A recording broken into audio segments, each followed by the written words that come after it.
Well, hello, everybody. Thanks for tuning in. And thank you, Amber, Dr. Gray, for being here. Dr. Gray is a licensed human rights psychotherapist, innovative movement artist, board certified dance movement therapist, master trainer and educator, continuum teacher, and public health professional. So thank you so much for being here with us, and I'll let you take it away. Thank you so much, Allison. So just checking, thumbs up, everyone can hear me? Okay, great.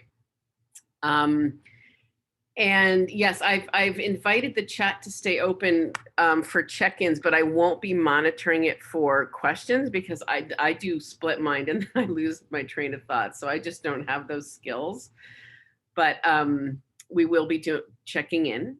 I'm delighted to be here.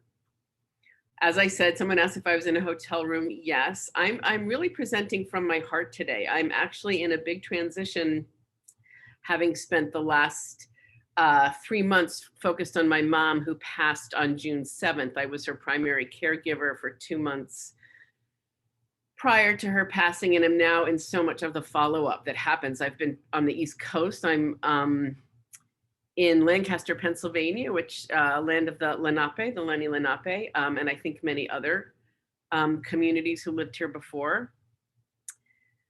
So yeah, that's what I'm speaking from. So it's been very interesting to think about resilience from this perspective. I always like to start with landing in our body or a practice. And so I'm going to invite us to do a very simple practice.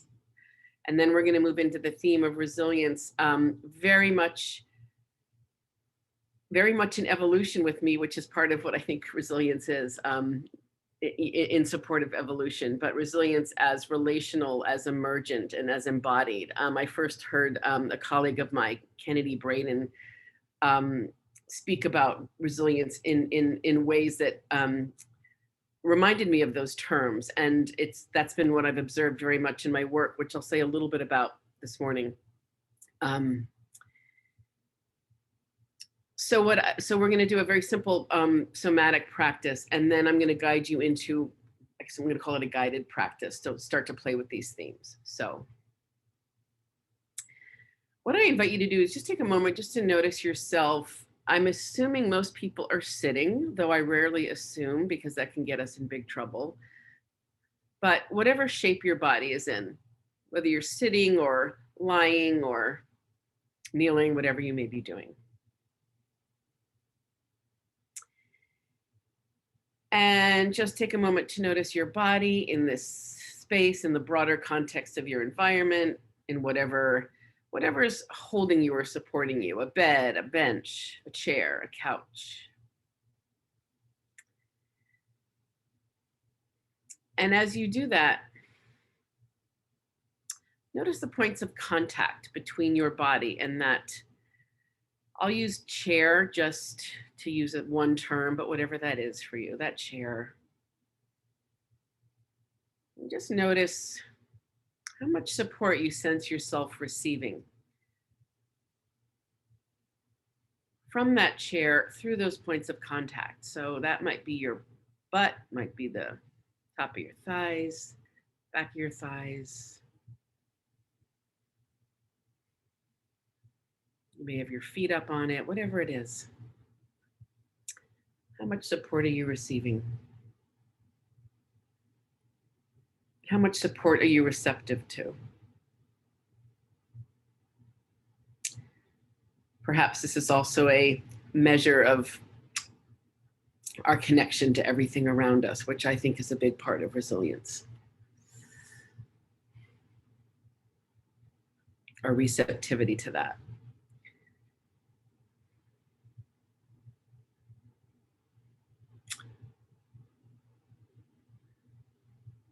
Now find your sits bones, those little bones at the base of your bone, and I'm going to invite you to perch on those. We're going to do a simple practice that promotes a state of yield. I'm borrowing from Bonnie Bainbridge Cohen here.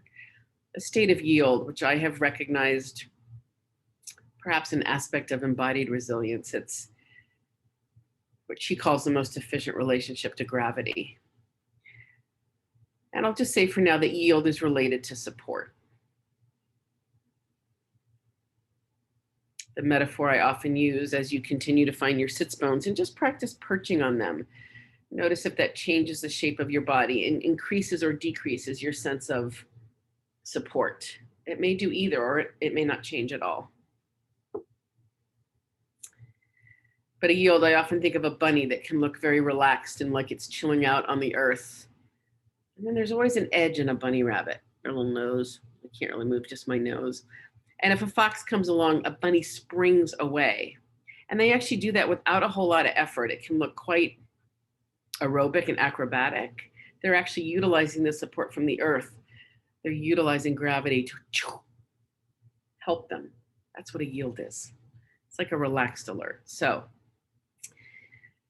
what I'm going to invite you to do is now find your breath. And in this simple practice that I think promotes a little more yield and a little more support, that I've used in many contexts in my work with many clients, many students around the world. Every time you exhale, the exhale parasympathetic, as we learned if you're at Karina's presentation, or as many of us already know, homeostasisizing, that's not really a word, calming and connecting. Every time you exhale, I invite you to imagine the exhale just dropping or dripping through your body. It will leave, you'll exhale, but feel the descent. An exhale does tend to invite a settling or a relaxing, calming. Feel the descent. I actually imagine two streams traveling down each side of my spine. And then I'm going to invite you to imagine that exhale travels to your sits bones and exits through them and softens them so that they settle into the chair even more. The exhale descending down each side of your spine through your sits bones, inviting your sits bones to settle into the chair even more. When you inhale, restore the perch on your sits bones. So when you inhale, restore the perch if you've started to come out of it. On the exhale, letting the sits bones melt or soften into the chair even more. And you can even play with widening them at the same time. They can actually widen. So the inhale just restores the perch.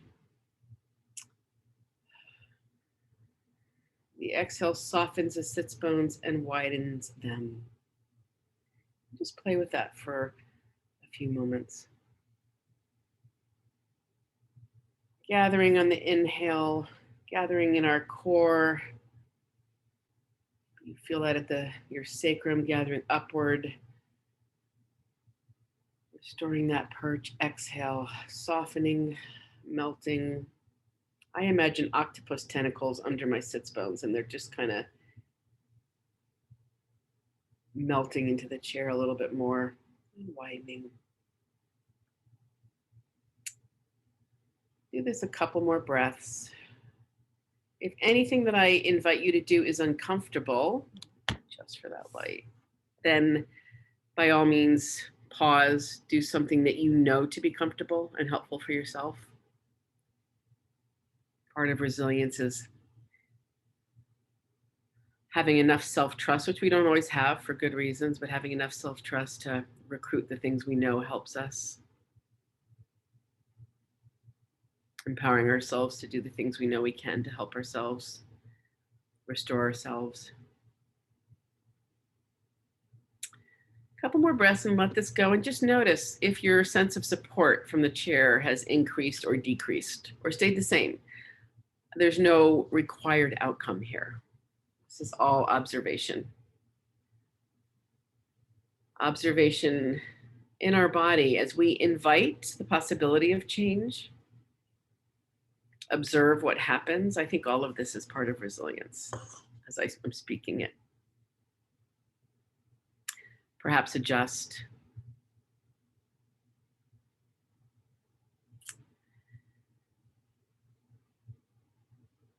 So I don't know if you got a communication, and I'm going to invite you if you want to put anything in the chat right now about that experience.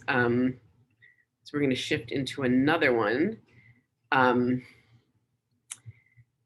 Again, I call that, it's a yield practice, very simple practice to inhale and come into the perch. The sympathetic tends to energize us, mobilize us. The exhale to soften. I do think when our ability to notice support, I do a lot of work with survivors of human rights abuse. I would say one of the defining features of that is even when support is available, and often tragically it's not, but even when support is available, an inability to access that, to be receptive to that. And it's often not a choice. It's not somebody saying, oh, I don't want to receive that. It's the way that the body is propping or, holding itself rigidly or is collapsed. And there's a lot more I could say about that, but that's not the focus of this talk. So with that practice, I don't know if you got a communication. I had invited, this is totally optional for you to have something to do with some paper and a pencil or some colors. We're going to do a little practice. And what I'm actually going to invite us to do is to use this practice I just taught, if it was helpful for you, is what I'm going to call ground. If it wasn't helpful for you, I'm going to invite you to just know your own favorite, most helpful way to kind of ground. Sometimes people imagine a comfortable place. I like to say a beloved place. Sometimes people imagine a safe place. I do not tend to use the term safe with my clients. I use relatively safe or as safe as can be. That's a statement I could unpack. But comfortable or safe enough, any practice that you have that's grounding. And we're going to call that the ground practice. And you can come back to that during this process if you want to or need to. I'm taking an extract. I'm extracting a wee little bit from a practice I have done in communities around the world who've experienced either large-scale disaster, conflict, war. We may actually even still be in a conflict. I often go into situations, places like Darfur, Syria, Haiti, Indonesia, post-tsunami, or in the midst of conflict or after. It's a practice that I've done with very large groups of people. We're taking a tiny little extract. And it's a practice that I do to help identify the resources or strength or whatever word would be appropriate for that community that support our resilience. I'm going to invite you in this practice to start with ground. So either the sits bones practice, the yield practice, or your own practice. And then I'm going to ask you to remember an irritating time. I'm being very intentional. Please don't remember a time when you were exposed to experience trauma, especially if you have some really significant ones. I have used this with clients and invited them into that space. I'm not doing that today in a 75-minute online presentation. So I'm going to just invite you to think of a time that's irritating, just annoying, mildly challenging. And then a time that I'm going to call life affirming, maybe resiliency promoting. Very simple. We're just going to touch into that memory and track our body. The paper is simply at the end. I'm going to give you a little time to doodle, write, or draw so that you can externalize it, because we're not actually going to work with these. And that's really important to know. In clinical practice, I might give clients a long time to draw. I might work much more with the memories. But again, we're just touching in to a practice just to get a sense of this in our body, this idea of resilience as embodied, relational, and emergent. So first invitation is to find your favorite ground practice and practice that, get as comfortable as you can, or just repeat that simple yield practice. Inhaling, perching on sits bones. You might notice sometimes when we do that, our sacrum kind of gathers. You can even imagine, if you know the sacrum, that beautiful bone, in the Hindu, it's called the seat of the soul. It's known as the seat of the soul. I often imagine that the connective tissue around it is gathering it like a gentle knitting. Exhale, softening the sits bones, or any ground practice. So just do that for a few moments. And this time, I invite you to explicitly notice the implicit. What physical sensations are you experiencing in your body? What feeling states are you experiencing? Agitation, calm, tired, energy. Feeling states are rooted in physiological states, a shift literally in the rhythm of our breath or our heartbeat or cranial sacral fluid. Heart is the mother beat. That's always the beat that changes first. Between heart and breath. A lot of people think it's breath, it's our heart.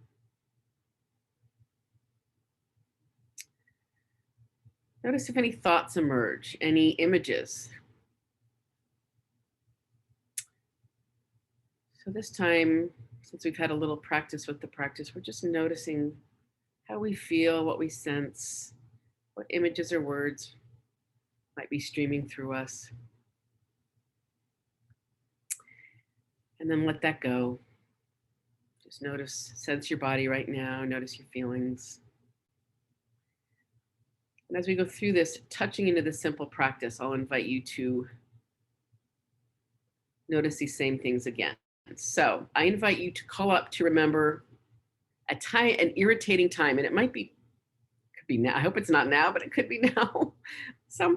A time where you experienced something irritating, slightly challenging, enough that you remember it. And just think of it, call it up. And what I mean by that is, where were you? What happened? Who was there? Memories kind of return with images, right? And we might remember something and just start to call it in, like what with your senses? What were you smelling, seeing, hearing, tasting in that moment? What was spoken or unspoken? Who was there? What was the movement in the space? And just perhaps see it as a scene or scenes emerging from your memory. So we're imagining present time, memory, past time. Imagination is a powerful bridge from past to present. And notice what happens in your body very simply as you recall this.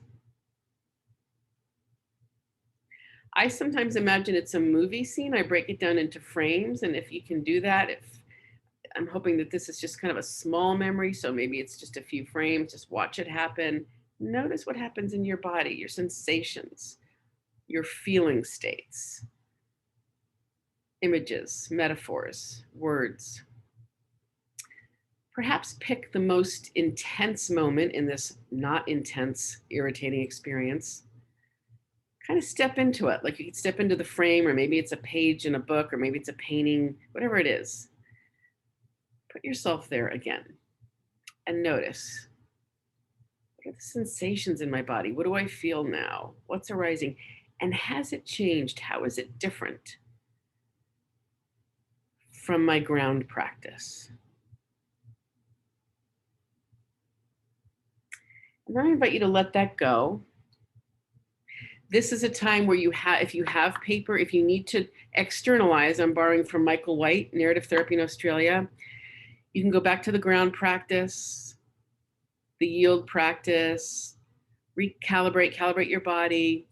You can also just jot images or doodle, write some words. I'm going to give you a minute to do that.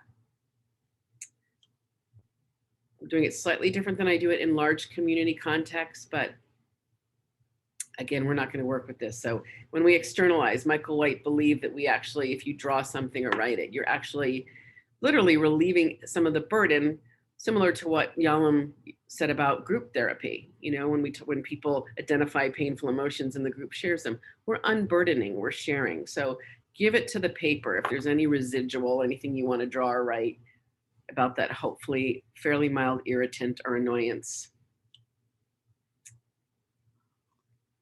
Go back to ground, or if you feel that you need to move or do something, just to shift.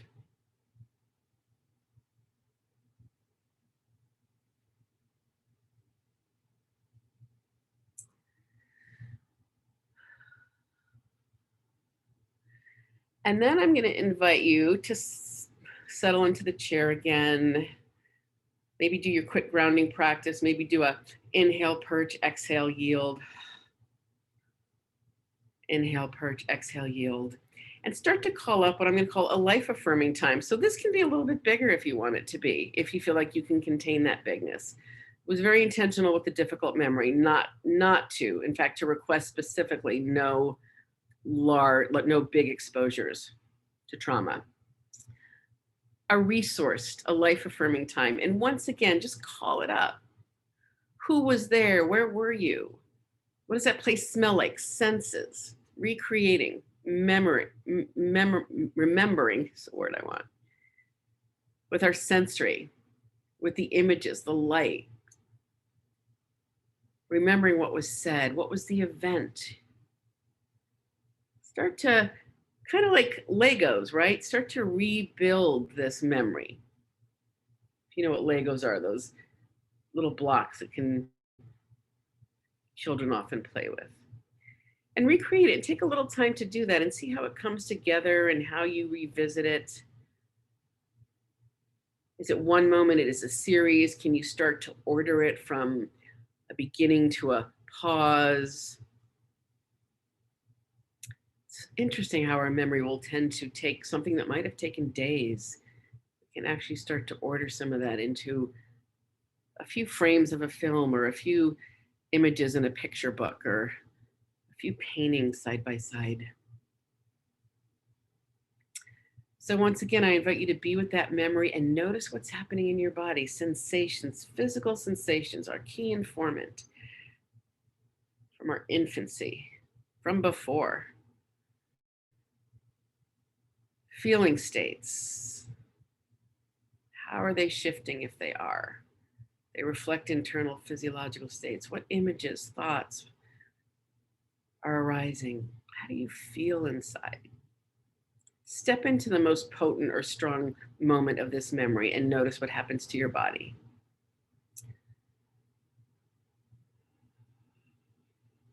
Notice what happens to your body.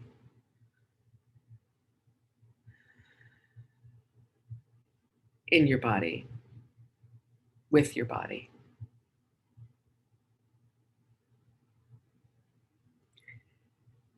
And then when you're ready, step back. And I'm going to invite you to take a moment just to reflect, let that go. Maybe you need to go back to ground or get up and wiggle, write, doodle. I'll give you a moment. But also just before it goes away, how was that different from the irritating or challenging experience at the level of sensation? Feelings, which reflect our sensation, our physiological states. Any images or thoughts that might have arisen. Notice that for a moment. And then do whatever might be helpful to you to transition out of this. Again, if you want to doodle or write, externalize. And I'm going to give a quiet moment to do that. Get up and move. Notice, are you more inclined to stay here? I don't want to shift this. Is that different than the challenging, irritating experience? Maybe you wanted to stay in that. Maybe it wasn't time to leave it. Or maybe it was like, get me out of this memory.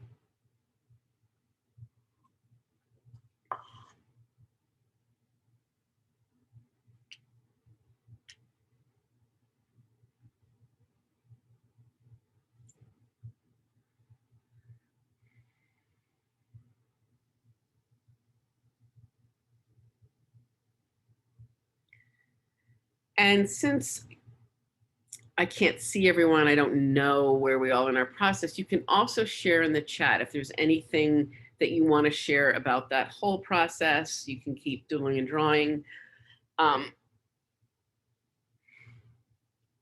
Your exercise reminded me of, can you hear me? Yeah. Elizabeth Stanley's exercise. Do you know, are you familiar with her and her No. exercise? It's called Contact Points. It's very similar. You might want to check it out. Dr. Elizabeth Stanley, you can go to her website, and when you sign up for her newsletter, she sends it to you for free.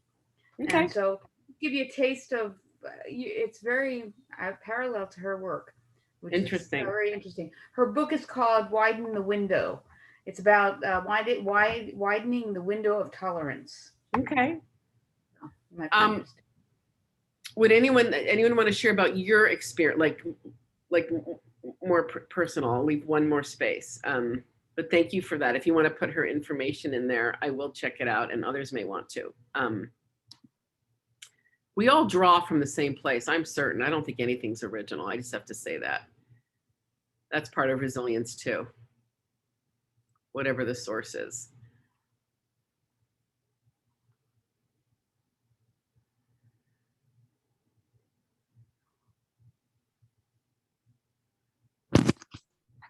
I can say something. Hi, Max. Hi. I wanted to say, I'm under someone else's name because I'm on someone's computer. So, but I am Megs, and I wanted to speak to how my emotions created these images.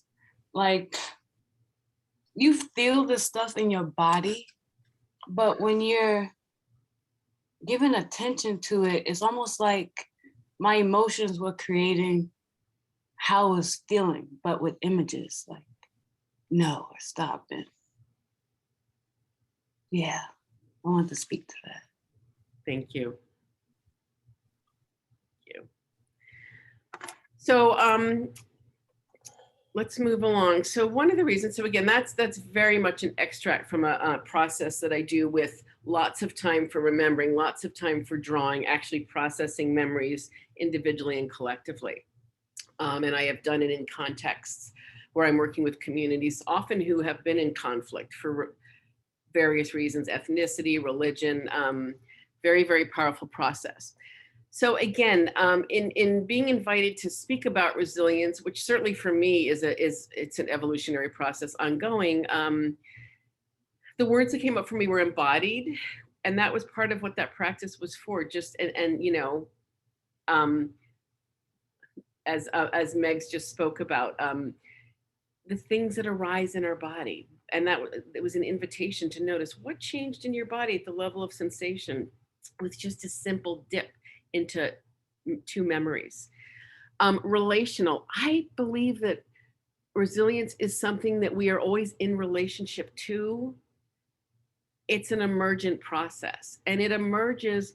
One of the things I like to joke about is I remember when trauma was a very new field, and then it kind of exploded and it became a buzzword. And then there was this focus on resilience. It didn't seem to last as long, but there was a period where it was like, is it trauma or is it resilience? They know each other. They're extremely intimate, you know, and I don't, in a non-appropriative way, I want to, you know, call up the yin yang symbol, which is just a beautiful symbol for reflecting balance between opposites, relationship, reciprocity between opposites. There's such a reciprocity in the relationship between anything that's challenging or adverse and anything that's life promoting or affirming or resourced or positive. And resilience, I think, is being in that dance. And sometimes I'm going to use the term window of tolerance, which is, you know, comes from the trauma field. You know, sometimes when we have a lot of adverse experiences, you know, certain aspects, people talk about the, you know, window of tolerance might shrink. We can't tolerate as much. Likewise, it can also increase because of those prior experiences. But I think what's really happening is that while something, you know, we might become afraid of something or threatened by something, there's also something that's growing, and it's like, where do we put our attention? And so it's really a very fluid window. And so I think of resilience in that way. And I thought, Dr. Lyons, when he invited me to do this, I always check in and say, what are you interested in? I thought I would just share a couple, like literally, I'm just gonna not tell full stories, but places where I've observed this, the places that have given me some of these ideas that I'm working from right now: relationship, emergence, which is new, what's constantly emerging, it's constantly changing. You know, the old psychological studies, and maybe new ones, I don't know, talk about resilience, you know, in terms of education and locus of control, which is, you know, our internal sense of control. Many of my clients are Muslim. Inshallah, if God wills it, it is. So that sense of control is experienced extremely differently. If it's even there, I cannot speak to that. So many of those studies are so framed in Western ideas of control and education and social support. What does that really mean? Which is why I like the idea of emergence. It's something, it's sort of like I'm driving my mom's car now, which is a Prius. The battery keeps recharging itself. It's kind of like that, the emergence. So some of the things that I thought about as I was thinking about both the ways that really resilience expresses itself, especially in times that are challenging. I was in Haiti in 2004 during a very violent time, kind of similar to now, when Aristide was removed. And I was doing work with law enforcement, and you know, I was working under, you know, sort of a stress management category with the teams down there, the teams of police and law enforcement and SWAT teams. And we were working through the body. And one of the things that emerged, too long of a story to tell here, was one of the agents actually said to me, he was kind of sniffing something. He says, "Do you have a sense of our spirituality here?" And the spirituality of Haiti, Vodou, which is strongly universal, very much about, you know, a universal connection to everything. I'll summarize it in that way. And to make a long story short, they had designated a tree that was very, very old on the training grounds for law enforcement as their gathering place, as the place.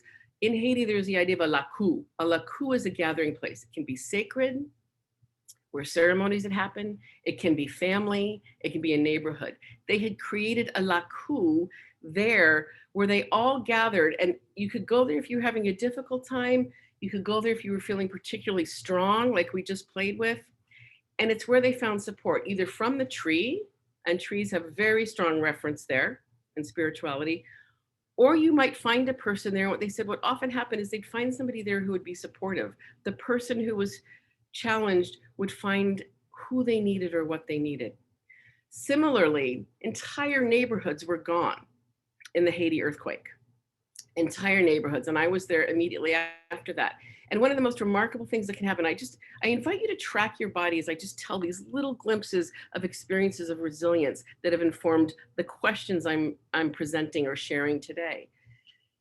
Gone. And yet people, children wanted to go. There wasn't school for the first few days, but when school opened up, there were people who had to go to work.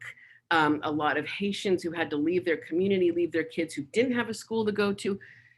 And there's no house. There's just rubble. Sometimes in a neighborhood, a lakou, a gathering place, there was part of a home. Like that, neighborhoods had organized so that people who could stay at home gathered all the children. And maybe it wasn't their home because maybe their home was demolished, but they put them in a place where they could, in one of the homes that was safe enough, or they found an outdoor place that was safe enough. The earth was still moving. The people who had to go to work could go to work. The people who could shop, shopped for everybody. The people who had access to something to cook with, cooked for everybody. That happened in a matter of days. So there was a sense of what I would call planning and preparing, but also connection. Very, very practical. I was in Indonesia, so Aceh, which is the northern part of Sumatra, in the late 90s, early 2000s, which was a time of conflict. And we had been planning, actually, it was a resilience workshop for a long time. And at that point, there was a lot of military control because of the war. And so we found out quite last minute that they were threatening to shut down our workshop, and people were utterly determined to come. So very simple thing that people did, they adapted pseudonyms, and we had a whole system of pseudonyms. I was prepped ahead of time. They came in on pseudonyms. We actually worked with pseudonyms, right? Other names.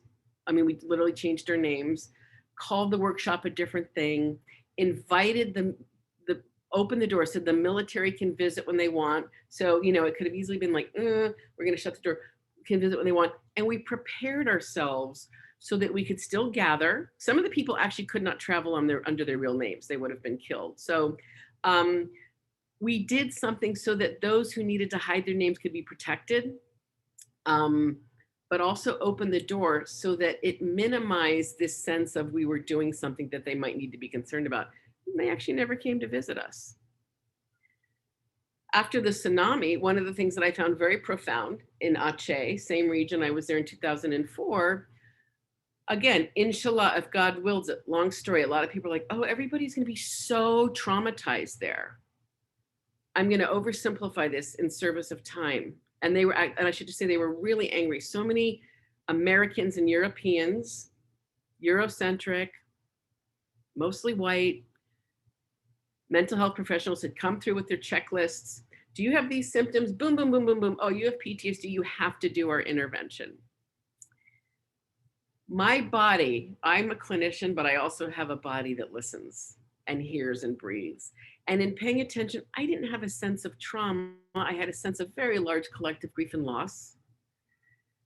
And what I learned is, inshallah, if God wills it, the people who had died were okay. They were in truly a better place per the beliefs of that community. Those who remained had work to do. So this is sort of another plan and prepare. They were very clear, we have work to do. So they got really busy rebuilding and improving schools and mosques. That was what they did. That is resilience in action. They took the lesson, the meaning of this, and did what they needed to do, and immediately started to move, right? To move, to go into action. Couple more quick examples. When I was in Darfur, which has been a conflict zone for a long time, Chad and Sudan, and I was there in the middle of the war. There was working in a context where people, a lot of the humanitarian workers, national and international, were living together because you can't really move around in war zones. So you're living with the people you're working with, which is no fun. I had to, I talked to people. I was supposed to come in and, you know, offer some things to help reduce stress. That's always the term. I was looking at it, what would really promote resilience? I'm just going to give two examples. One was an indoor volleyball court, right? Fight or flight, mobilization. You know, I'm just going to quickly draw from polyvagal, right? Mobilization without fear is play. The opportunity to literally tense the muscles and play and use our body, but in perhaps a less relational way, you know, less intimately relational way. Like just to, you know, with volleyball, you play in a certain way because people were irritated, right? And annoyed with each other. And because many of the organizations were Western and many of the local people, many of the organizations were Western and many of the local people were Muslim. So we created prayer rooms, and very intentionally, everybody, you know, the organization, like we only have space for one, separate prayer rooms, so that people had either prayer rugs or they had an altar or a space that was more framed in Christian traditions, which many of the expatriates were. I remember there were a few people who were Jewish, it was a tricky place to be an American. But I insisted that every religion have its space. And it is beautiful when religions can mix, but that was really important in that context. That was much more of a quiet. So anyways, from those examples, you know, what are the things that people do? Reverence, prayer, calm, still, go inside, connect with others, right? Move, action, dance, plan and prepare. Hence the idea that resilience is relational, emergent, and embodied. So if you have any thoughts about this, I'm going to invite you to chat. One of the things that I also want to introduce, and I want to leave some time to just do a little play with our body, is the idea that resilience, and Karina, I think she said a couple things at the very beginning, you know, resilience, just like, I'm going to use resilience and trauma, even they really can be in service of evolution. And again, in that reciprocal dance that they do all the time, really in service of evolution. And one of the things I've been playing with, and I'm teaching from the questions, like the questions I'm teaching from my edges right now, or sharing from my edges, I should say, not necessarily from facts or things that I know.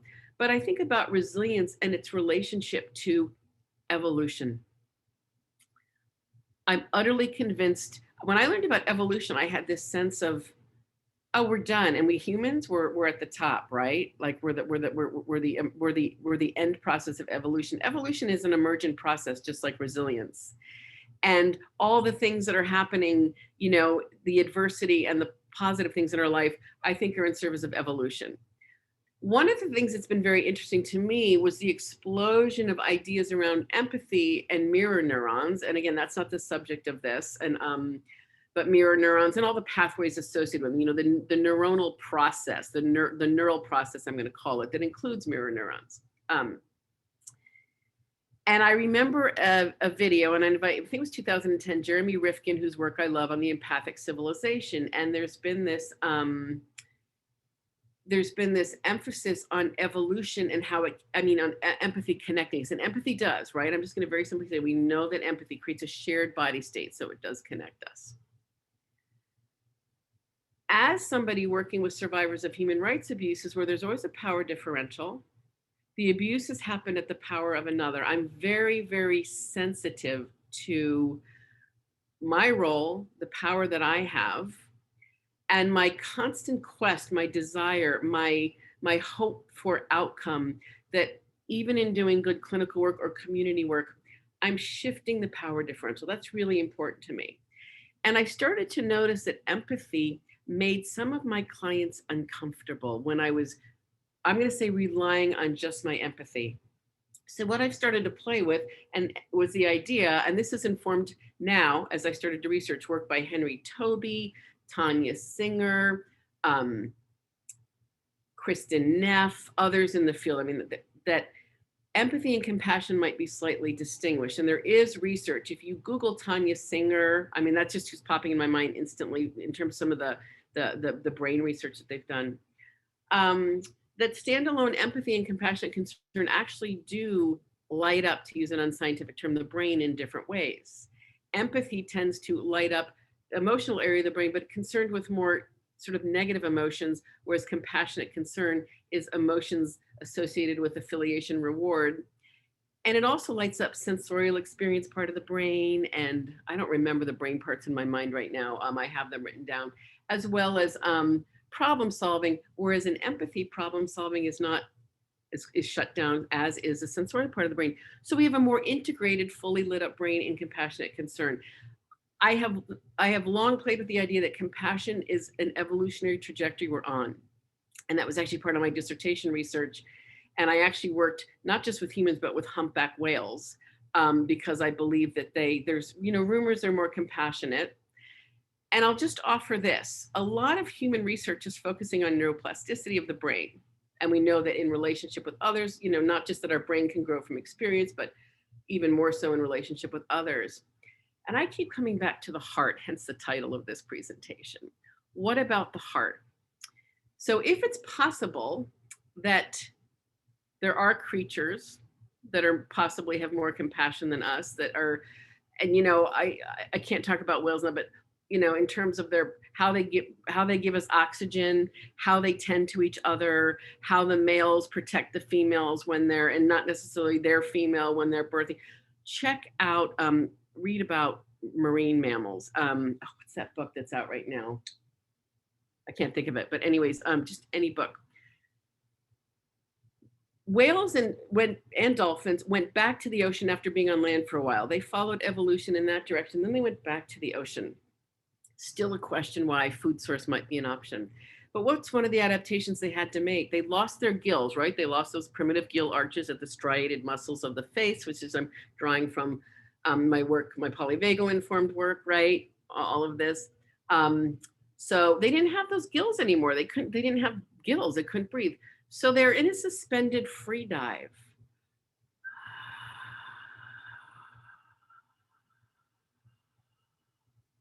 If you've ever free dove, it's not holding your exhale, it's working with your exhale. My belief is that that's probably increased the myelination of their vagal circuit between their heart and their brain. Their heart is probably bigger because of the demand for oxygen. So they probably have a smaller ratio between brain and heart. One of my first Native American teachers taught me that the reason we're like this in utero is because our brain is smarter when it, can communicate with the heart. We now know that the heart, that the transmission of the heart, the amplitude of the heart is much bigger than that of the brain in terms of the biomagnetic waves. So I have to wonder if we are on an evolutionary pathway towards compassion, where we're not just growing our brain, but our heart, and the connection between the heart and the mind. And I think that's part of resilience. I don't know what the evolved, compassionate human will look like. I don't think we're fully, I think we're probably soft. We know we're soft wired for empathy, which means we can develop it. Not everybody does. So I like to think about hardwired for compassion. And, you know, drawing from some of the contemplative teachers I've worked with compassion, cruelty is not possible. And that feels really resilient to me. Empathy can actually be twisted and exploited in service of cruelty in sadistic abuse. And that's a whole other topic. It's part of that connection of how people who get off on another's pain. So in service of evolution, in service of compassion, what's the connection between resilience and compassion? I think curiosity is part of it. And so as we drop into a practice, I'm going to invite you to play with curiosity. We know that the nervous system seeks novelty. The nervous system, right? North Star, Southern Cross, very roughly, you know, helps guide us, neurocepts us, it seeks novelty, but it has a bias for negativity when things are hard. And that's why people can get stuck in what we might call a trauma pattern or fear. So when we can restore curiosity, we can start to open up to that possibility for curiosity, which I think probably promotes more compassion and more resilience.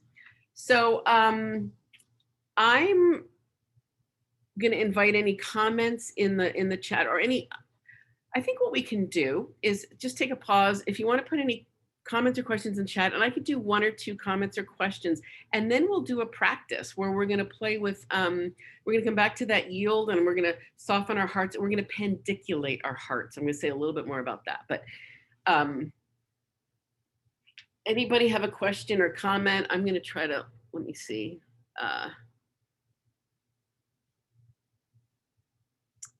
Yes, that's it. Thank you. Undrowned. That's the book I was thinking of. Oh, so how do you shift the power dynamics when empathy seems to make your clients uncomfortable? Long story short, this is worthy of a whole, this is actually 4 days of the training that I provide, that I do right now in polyvagal informed somatic dance therapy and from a human rights framework. Self-compassion starts here. I always say, beam 1,000 times more love on yourself than anyone else, because how we show up in ourselves is what's gonna, right? Whether we're looking at the nervous system, the brain, the heart, practices that cultivate self-compassion. That could be a whole topic. And I think many of them that are, you know, that probably going to be shared today will. Anything that promotes self-compassion. And then I'm trusting myself to be exuding that. It's not, and let me just say this, I think of sympathy, empathy, and compassion as the same spiral. Sympathy is more primary than empathy is more primary than compassion. The old word was primitive, but we're now using primary. So sympathy is a more rustic response, but it's an important one. You see something by the side of the road that was killed, but sympathy is, right, I feel for you. Power down, power down. Empathy is I feel you. Very important to connect. Compassion is I recognize yours because I know my own. There's that contemplative non-attachment. So they're all connected. So I just try to practice as much self-compassion. And what that can mean in the moment is, even right now, I can probably think about 5 things right now I could self-criticize in this presentation. You know, I didn't use slides. I mean, not that I didn't want to use slides, but, you know, I didn't get the light right. I can see if I go like this, you know, I mean, or, you know, maybe I'm going to go, you skipped over that. Can I be kind with myself? Can I be compassionate? Anytime I'm engaged or practicing something, how do I tend to myself? There is research. Kelly McGonigal has shown that 5 minutes of the basic focused attention practice, Pashyana, where you watch your exhale, stay in relaxed alert posture, and pause your thoughts, actually promotes neuroplasticity and increases self-compassion. She's also looked at attachment and self-compassion. So many ways. So are there any other questions? So how do you share, I'm just gonna read this, animal welfare, veganism with the mainstream friends who make excuses about it due to tradition. Yeah, so you're, I'm guessing that has to do with compassion and evolution and the, sort of a broader scope on this. You know, how do I share? I mean, I'm not a vegan. I feel like I need to know more about that question. I am not a vegan. I'm just going to name that. I totally am against factory farming. When I do eat meat, which I do, I buy free range. I actually often I have friends who hunt. I would much rather eat an animal that a friend of mine has hunted. I have Sami friends in the north of Norway. There is a way, and it's this is my personal belief, and I'm an animal lover, and I rescue dogs, and I do a lot of animal rescue. And I do not do well health-wise on a vegan diet. So I'm just going to say that in terms of this, I feel like it's the way that any life is taken in service of promoting other life. And there are people who do know, yeah, absolutely no. I mean, so if your question is about factory farming, I want to say burn them down. Burn them down. I can't, yeah, there's absolutely no excuse for the way we've been mass producing meat. Compassionate Carnivore is a book I highly recommend. My mom had a copy that just went to the Goodwill, The Compassionate Carnivore. I don't remember the author. Read that. So I'm going to invite us into a practice because I see we have about 23 minutes. So I want to play with softening and growing our heart in service of the little snapshots of ideas that I just shared. So I'm going to say a little bit about pandiculation, which many of you probably know. So it's a little bit different than stretching. I'm a continuum teacher, so we play a lot with pandiculation. But you know when an animal wakes up in the morning and it kind of goes, and then, and it stretches, and you see that exquisite arch to the back, and the tail comes up. I'm thinking of a cat right now. So some people define pandiculation as like different than stretching in terms of you're not just contracting and releasing, sort of rhythmically. Stretching isn't always like that, but a lot of times we'll stretch by, inhale, contract, release. It's yawning. Some people describe it as stretching while you're yawning. There is kind of that early morning or post-nap sort of, and everybody just try that for a minute. Just try yawning and then stretching. Yawn and stretch. And what I'm going to say is allow the tension, like if a little tension arises, just kind of be with that and let it squeeze and be tense and then release. Sometimes stretching gets kind of choreographed. I think that's the difference. So this is more of a natural. You use your yawn, you use your breath, you gather your muscles, and you're not necessarily stretching an arm or a leg. You're not doing a pattern. You might get into like interesting parts of the body. So that's pandiculation. It's known to reduce muscle tension. The more you pandiculate, it dissolves the crystals in connective tissue. Connective tissue contains and connects. And that's often when we feel tension and pain. And it reduces muscle tension, which I think is in service of evolution and resilience. Less pain, less tension, less holding, all of that. So that's pandiculation. So I'm just going to start to talk you through a series of processes that's going to end with pandiculating the heart in service of resilience and all these ideas. So here's what I invite you to do. Sit as comfortably as you can and notice the support, just like we did. There's a greyhound pandiculating. Awesome. I see that. Sit as comfortably as you can on your chair. And I'm going to actually invite you to notice what shifts you towards comfort. Internal, is there a way of arranging your body that reduces tension or pain and increases comfort? Or do you need to go to a different place? Do you need to turn the screen off? Do you need to go to a couch? Do you need to go somewhere else? Do you need to lie down? Just whatever you need to do. Increase your comfort if you can. I always say that increasing comfort in this context, my work with survivors, is a micro empowerment. I am not dismissing the necessity to be with discomfort, especially as a person of privilege. I am not dismissing that. But in this work, very particularly, we can give ourselves a moment of a little more comfort. That can be a micro empowerment. And then notice the support.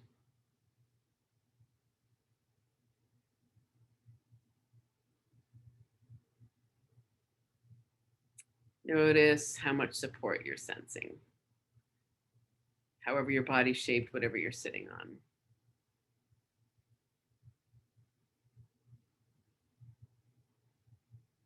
This will be our little baseline here. Support is related to yield, a state that actually promotes growth and change and resilience and compassion. Now I'm going to invite you to revisit that yield practice. So inhale into the perch. Find the perch first. Use the inhale to create that perch. Use the exhale to soften the sits bones or melt them. And again, if there's something that works better for you, you can do that. I'm going to add a layer to the inhale, which is when you're inhaling, not just coming to the perch. Imagine the connective tissue at the top of your sacrum. There's a lot of connective tissue around the sacrum. If you've ever had a needle and thread in a cloth and you can, or a thread, and you can pull both ends and you gather the thread, I think it's how people make kind of, like you can gather it. It'll kind of ruffle it or wrinkle it. When you inhale, also gather the connective tissue at the top of your sacrum. Gather it. Call it in so it's a little strengthening. Exhale, softening those sits bones, widening them. So we're working with counterpoints. We're working with the breath. Even the smallest contraction or movement of muscles and connective tissue in concert with breath oxygenates the body. We evolved the way we did very much in part to an increased demand for oxygen. So let's invite more movement towards compassion. By doing something that oxygenates us, increases oxygen saturation. Maybe that will help. Inhale, gathering, perching on sits bones, gathering the sacrum. Maybe it's easier to imagine the whole sacrum just kind of gathering, being held by threads, a web. Exhale, softening.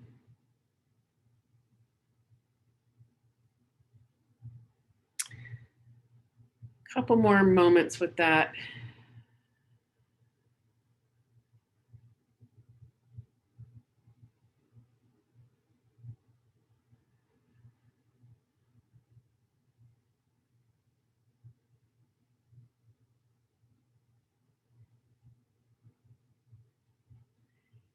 And just pause, and I'm going to invite you to let that integrate. So one of the things we know from neuroplasticity is that the changes that happen, experience changes the brain, but only if we rest. We have to rest for those changes to become those new neural pathways that become part of our own wisdom. So rest and integrate.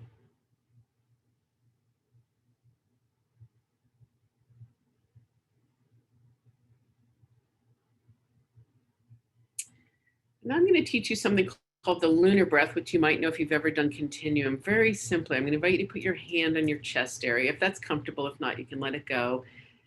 And you can keep playing with just perching and softening if you want.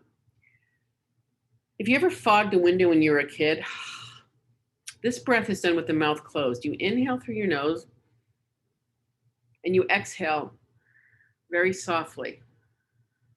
I'm going to do it. It sounds a bit, some people think of it as a ujjayi. The ujjayi, the way I was taught, there's a gentle contraction of the glottis. This is the opposite. You're going to melt your glottis. You're inhaling through your nose and with your mouth closed, exhaling. Fogging the inside of your body with that soft exhale. No contraction, no constriction here. It's barely audible. You may barely hear your own. I would not hear it if I was with you. It sounds like the pulling of the tide back from the shore. It's very oceanic.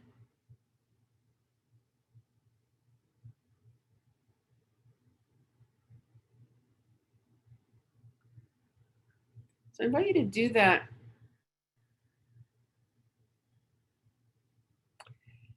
And center this lunar, center this exhale in your chest area. That's why I invite your hand there, because sometimes you can sort of feel the sensation of it.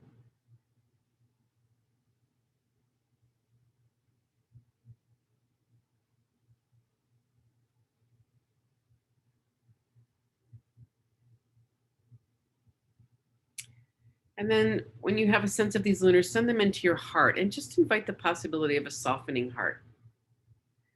Softening our heart.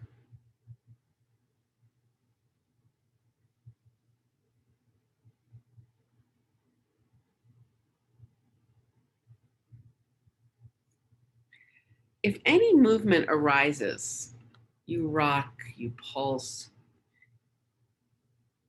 allow that, invite that. Soft heart might be too much to hold the first part of the practice that we did, the yield, but if you start to rock or move, you can imagine your sits bones, you can rock and roll around them. They can keep serving in that gathering and softening way. Gives a little more movement and fluidity to the spine. Lunaring and softening the heart.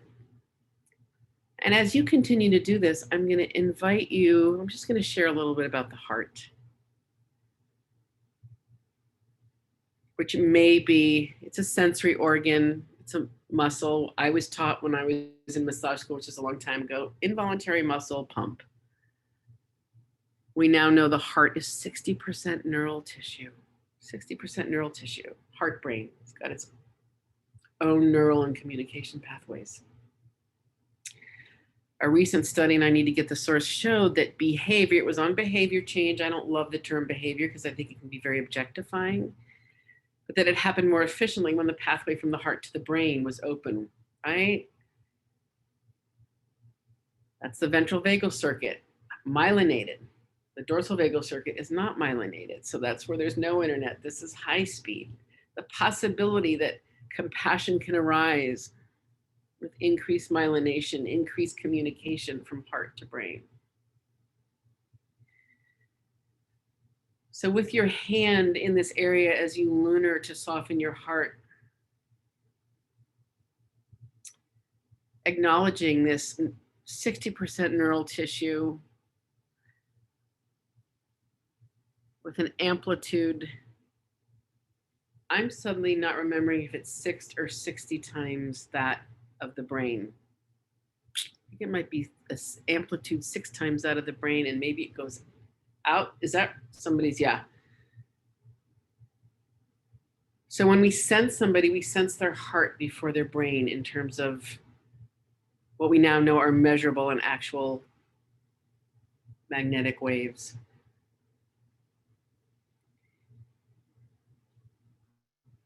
The first heart cell that appeared in your personal development in utero followed the rhythm of your mother's heartbeat.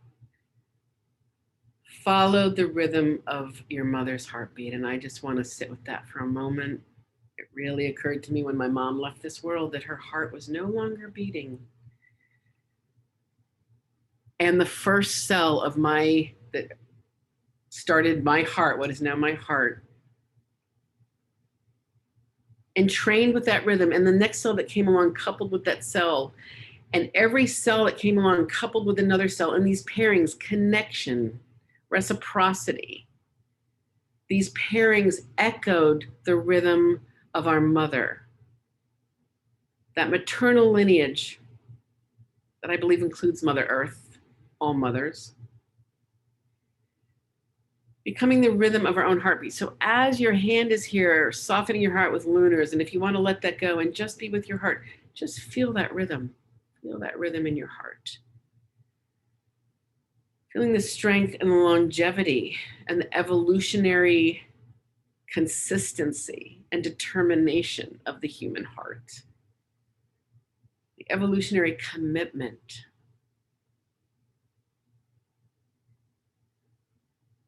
The eternity of the human heart.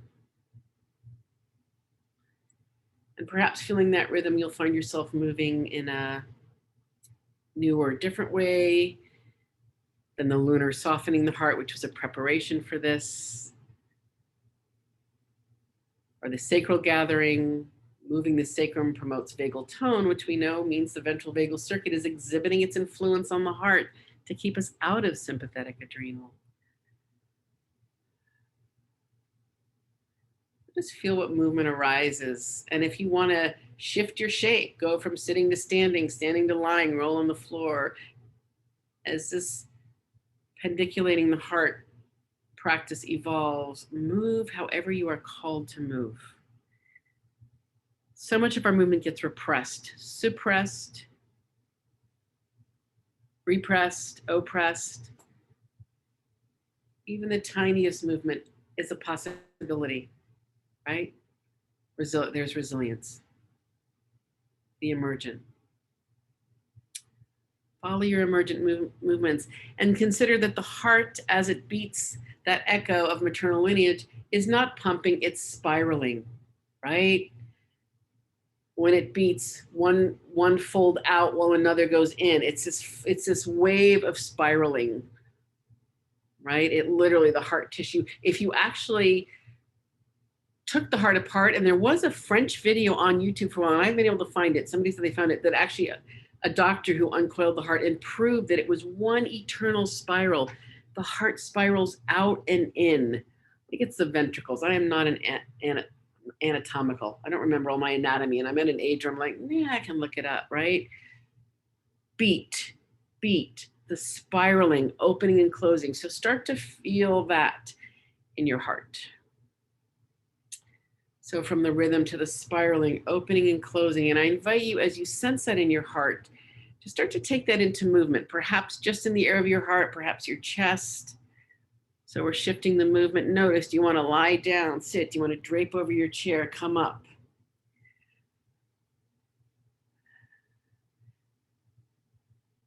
Oh, I love Gil Headley. I just saw Gil Headley. So hopefully I encourage you to save the chat. There's some good information there. Spiraling your heart. And I'm going to invite you to invite your heart spiraling as you sense that movement, that opening and closing.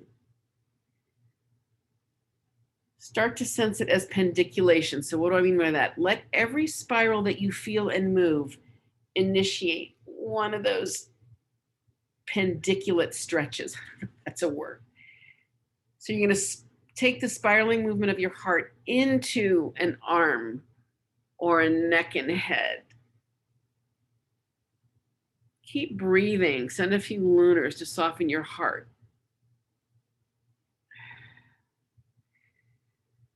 You may want to just stay focused on the heart and imagine that sensory organ and muscle, not involuntary, lots of neural tissue, that you can pendiculate that. Probably our heart would benefit from that, right? Because it holds a lot of tension, it gets congested. But use this movement to extend into other areas of your body. Stretch and yawn. Bring the yawn in. Parasympathetic yawn. It tends to invite our nervous system to shift. Parasympathetic, ventral and dorsal vagal. Calming, but also connecting. Grounding, also opening.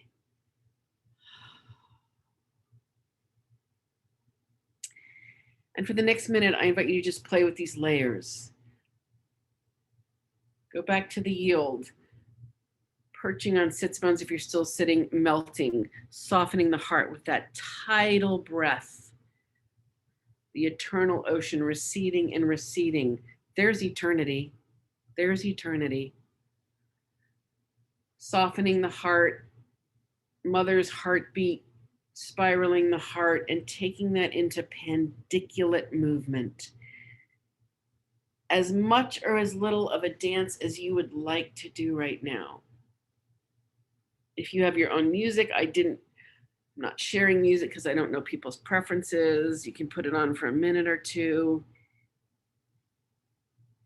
And that's the invitation. And anytime it becomes uncomfortable, come back to something that felt good. Your own practice, the yield practice, the lunar breath.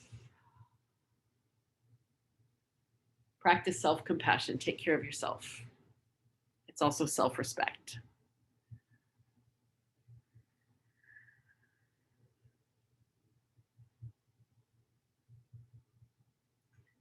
I'm staying in my chair just because I'm at the screen.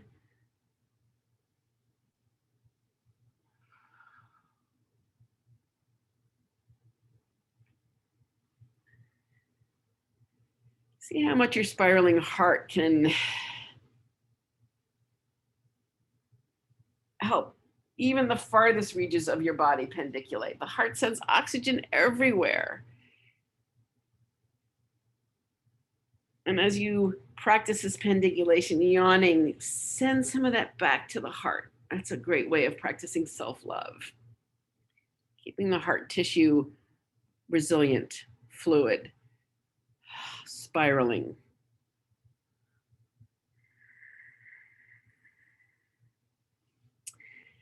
And now I'm going to invite you to slowly gather your movement in. Take your time. Take your time. We've got about 3 minutes left. So gather it in. And what I mean by that is don't just stop. That's what trauma is. Boom, stop what you're doing. Don't just stop. Transition. Find a way or keep moving. You might want to move beyond when my presentation or my sharing. I like to call it sharing is done.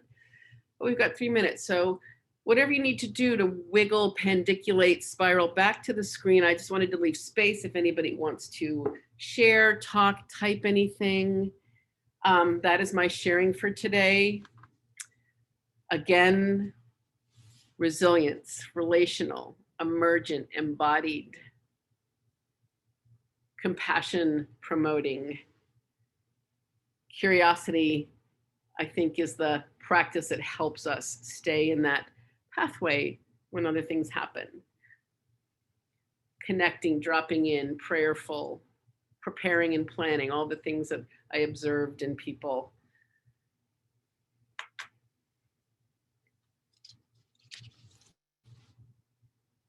Moving and dancing.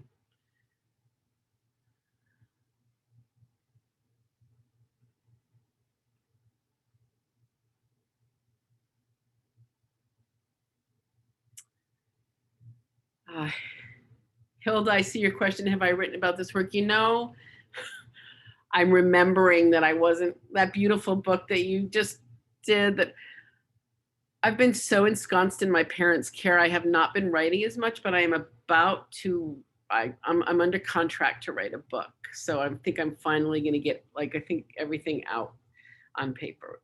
Yes. Working on it. So thank you so much. Thank you, Amber.